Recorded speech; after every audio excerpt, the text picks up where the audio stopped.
জামাতের শীর্ষ নেতা ডাক্তার শফিকুর রহমান আন্দোলন পরবর্তী বাংলাদেশে তারেক রহমানকে ক্যারিশমেটিক লিডার এবং আন্দোলনের মহানায়ক হিসেবে তিনি অভিহিত করেছেন।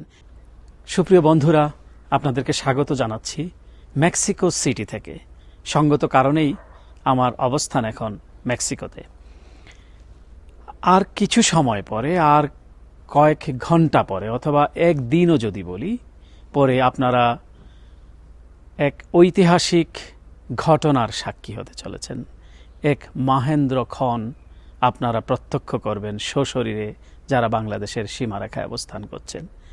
বাংলাদেশের ভোটের দিন, ভোট দেবেন আপনারা আপনাদের পছন্দের প্রার্থীকে, যে অধিকারের জন্যে, যে ভোটাধিকারটি প্রয়োগ করবার জন্যে আপনাদেরকে অনেক কষ্ট করতে হয়েছে, অনেক সংগ্রাম করতে হয়েছে, অনেক রক্তের বিনিময়ে আমরা এই অধিকারটি প্রতিষ্ঠা করেছি।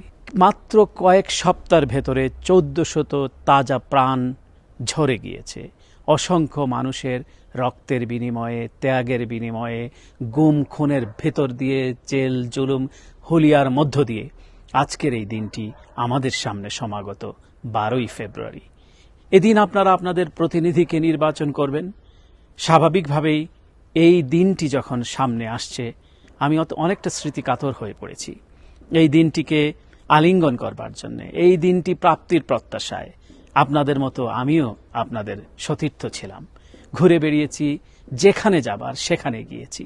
যে প্ল্যাটফর্মে কথা বললে মনে করেছি আমাদের অধিকারের পথটি প্রশস্ত হবে, সেখানে কথা বলতে বিন্দুমাত্র দ্বিধা করিনি।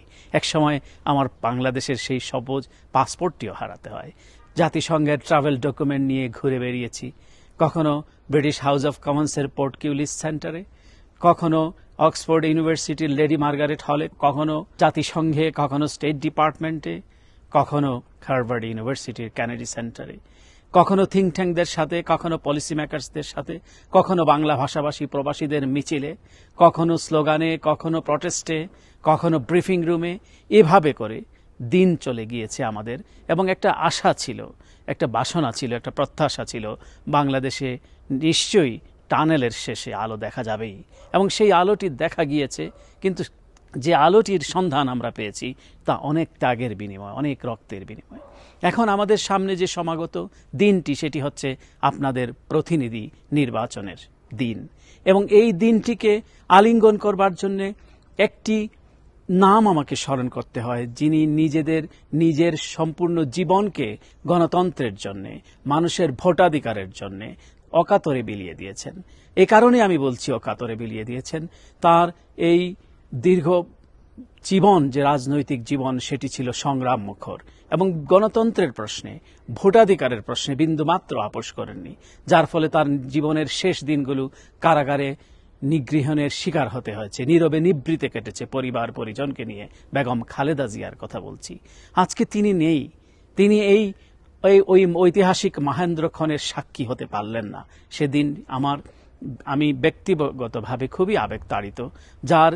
যার ত্যাগের মধ্য দিয়ে, যার নেতৃত্বের মধ্য দিয়ে, যিনি স্বাধীনতা সার্বভৌমত্বের প্রশ্নে বিন্দুমাত্র কখনো আপোষ করেননি, তার জীবদ্দশায় আমরা এই মহেন্দ্রক্ষণটি আমরা উপভোগ করতে পারছি না। কিন্তু নিশ্চয়ই তার যে লিগেসি, তার যে গণতন্ত্রের প্রতি তার যে শ্রদ্ধা, অর্থনীতির প্রগতির নির্মাতার পথে তার যে উদ্যোগ, সেগুলি আপনারা নিশ্চয়ই মনে রাখবেন আপনাদের ভোটাধিকার প্রয়োগের ক্ষেত্রে।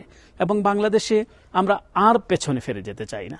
আর আমরা ছাত্রদেরকে শাহবাগে জড়ো করতে চাই না। এখন শাহবাগ থেকে আমাদের দৃষ্টি নিবন্ধিত করতে হবে লুক্সেমবার্গের কথা এখানেই বলছি। বিশ্বের অর্থনৈতিক একটি প্রাণকেন্দ্র, যেখানে আমাদের ছেলেপেলেরা সেখানে যাবে, এবং শাহবাগের খুব কাছেই পরিবার, যেখানে ওয়ার্ল্ড ব্যাংকের বাংলাদেশের অফিস অবস্থিত। এই কারণে বলছি, আমাদের ছেলেপেলেরা আন্তর্জাতিক অঙ্গনে ছড়িয়ে পড়বে। তারা তাদের জাতিসংঘে কাজে তাদের ন্যায্য হিস্সা আদায় করবে। অনেক বাংলাদেশি ছেলেপেলেদের জন্য সেই কাজের সুযোগ আছে। জাতিসংঘে ওয়ার্ল্ড ব্যাংকে তারা কাজ করবে, অর্থাৎ তারা নিজেদের কর্মে নিজেদেরকে নিয়োজিত করবে। আর যাতে তাদেরকে আর শাহবাগে জড়ো হয়ে তাদের আন্দোলন করতে না হয়, তাদের যাতে টিয়ার সেলের ঝাঁজে তাদের চোখ যাতে রঙিন না হয়, লাঠি পেঠায় যাতে তাদেরকে পিঠ রক্তাক্ত না হয়, আমরা যাতে আর কখনো তাদেরকে সেদিকে ধাবিত না করতে। এখন যেরকম নির্বাচন পরবর্তী যেটি মনে রাখতে হবে, যে দেশ গঠন, দেশ গঠনের দিকে আমাদের সকলকে মনোনীত করতে হবে, মনোনিবেশ করতে হবে। আমি কিছু দায় থেকে এই কথাগুলি বলছি। এই দায়টি হচ্ছে গণতন্ত্রের, এই দায়টি হচ্ছে অর্থনৈতিক প্রগতির, এই দায়টি হচ্ছে আমাদের ভবিষ্যৎ প্রজন্মের একটি কর্মমুখী কর্মসংস্থানের। এটি আমরা যারা একটা সুবিধাজনক স্থানে আছি তাদের উচিত হবে যারা সুবিধা বঞ্চিত তাদেরকে পথ করে দেওয়া, তাদেরকে রাস্তা করে দেওয়া। তবে সেই দিনটি আপনাদের কাছে সমাগত। আমরা দেখতে চাই যে এই নির্বাচন পরবর্তী বাংলাদেশ হবে একটি সহনশীল বাংলাদেশ। আমরা অনেক আন্দোলনের ভেতর দিয়ে গিয়েছি, আমরা অনেক রক্তপাতের ভেতর দিয়ে গিয়েছি, আমরা অনেক ধরনের অত্যাচার সহ্য করেছি, কিন্তু এনাফ ইজ এনাফ। একটা জায়গায় শেষে স্থিমিত হতে হবে। আমরা একটি সহনশীল বাংলাদেশ দেখতে চাই, যে বাংলাদেশ হবে সকল মতের, সকল পথের, সকল ধর্মের, সকল বর্ণের, একটি উদার গণতান্ত্রিক বাংলাদেশ, আধুনিক বাংলাদেশ, বিশ্বসভায় মাথা উঁচু করে দাঁড়াবে এমন বাংলাদেশ। এবং আমরা একটা ইউনিটি চাই, যে ইউনিটি আমরা দেখেছি যে ফ্যাসিবাদ বিরোধী যে ঐক্য বাংলাদেশে গড়ে উঠেছে, সার্বজনীন ঐক্য আমরা দেখেছি। আজকে আমার মনে পড়ছে যখন স্বৈরাচারিণী শেখ হাসিনা সরকার পালিয়ে গেল, যখন আন্দোলনের চূড়ান্ত পর্যায়ে চূড়ান্ত বিজয় অর্জিত হলো, ছাত্র আন্দোলনের অগ্রভাগে যারা ছিল, নাহিদ, আসিফ, আক্তার, মাসুদ, তারা সকলে মিলে, তার আগেও এবং পরেও তারা সকলে মিলে বিএনপির ভারপ্রাপ্ত চেয়ারম্যান তারেক রহমানের কাছে পরামর্শের জন্য তারা হাজির হইল। তারা তার কাছে তার গার্জিয়ানশিপ তুলে দিল। এই যে উদারতা আমরা দেখেছি, সেই উদারতাটুকু আমরা আবারও দেখতে চাই। আমরা এও দেখেছি যে বাংলাদেশের জামাতের শীর্ষ নেতা ডাক্তার শফিকুর রহমান আন্দোলন পরবর্তী বাংলাদেশে তারেক রহমানকে ক্যারিশমেটিক লিডার এবং আন্দোলনের মহানায়ক হিসেবে তিনি অভিহিত করেছেন।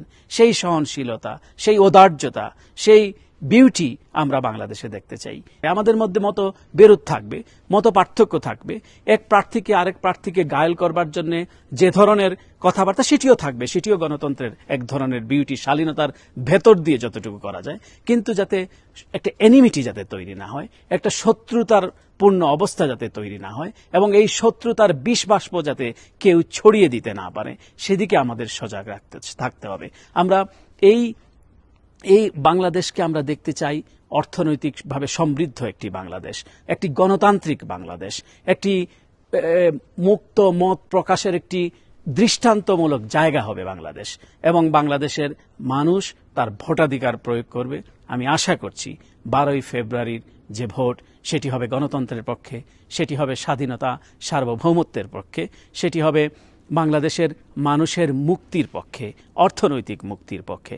আমি নিশ্চয়ই সঙ্গত কারণে আমি কোনো প্রতীকের কথা বলছি না। যেমন আরেকটি ভোট অনুষ্ঠিত হচ্ছে যে বাংলাদেশ, সে সঙ্গত কারণে সেটির পক্ষেও আমি বলতে পারছি না, যেহেতু আমি সরকারি দায়িত্বে আছি বলে আমি মনে করি নির্বাচন কমিশন থেকে এ ধরনের কথা বলা হয়েছে। কিন্তু আপনারা জানবেন যে আপনারা বাংলাদেশ একটি পরিবর্তনের জন্য উন্মুখ হয়ে আছে।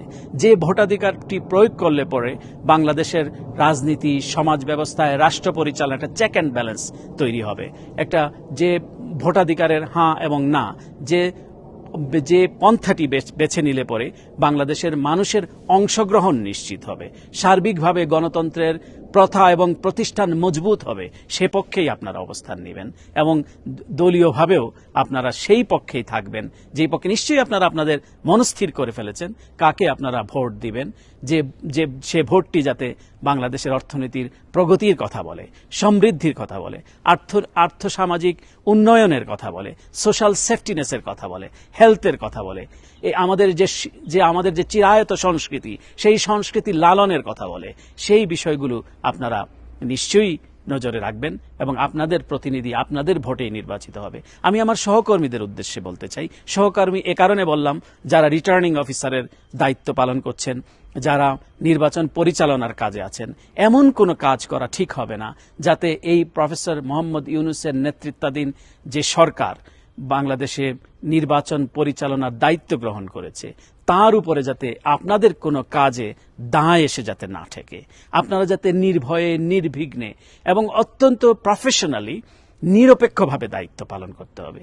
এবং এই নিরপেক্ষতা খণ্ডন করতে গিয়ে, কারো প্রতি পক্ষপাতিত্ব করতে গিয়ে ইলেকশনে কোনো রকম মেকানিজম বা কোনো রকমের দুষ্টতার আশ্রয় নেওয়া, সেটি হবে খুবই অন্যায় এবং বাংলাদেশের মানুষের সাথে প্রতারণার শামিল। সুতরাং বিবেক বর্জিত, বিবেককে বিসর্জন দিয়ে কোনো কাজ করা যাবে না। সবসময় বিবেক দ্বারা পরিচালিত হবেন।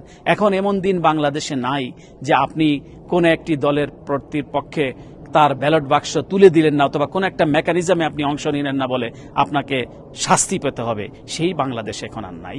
সুতরাং আপনার বিবেক দ্বারা আপনি তাড়িত হবেন, আপনার ন্যায়ের মানদণ্ডে আপনি অবিচল থাকবেন, এবং একটি ন্যায়ভিত্তিক সমাজ বাংলাদেশে বিনির্মাণের জন্য আগামীর যে নির্বাচন হবে, যেই সংসদ হবে, সেই সংসদটা যাতে নিষ্কলুষ হয়, কোনো ধরনের বিভ্রান্তি, কোনো ধরনের কলঙ্কের ছাপ যাতে না পড়ে, সেই বিষয়ে আমাদের সহকর্মীদের সজাগ দৃষ্টি থাকবে। তারা তার দায়িত্ব সুনিপুণভাবে পালন করবেন, কোনো ভীতি, সংখ্যা, অনুরাগ বা বিরাগের বশবর্তী না হয়ে তারা তাদের দায়িত্ব পালন করবেন, সেটি আমি বিশ্বাস করতে চাই। এবং বাংলাদেশের মানুষের যে একটা উৎসব মুখর পরিবেশ বিরাজ করছে, সেই উৎসবের মধ্য দিয়ে যাতে বিজয়ী দল, নিশ্চয়ই নির্বাচনে একটি দল বিজয়ী হবে, আরেকটি দল পরাজিত হবে, এটি প্রতিযোগিতা।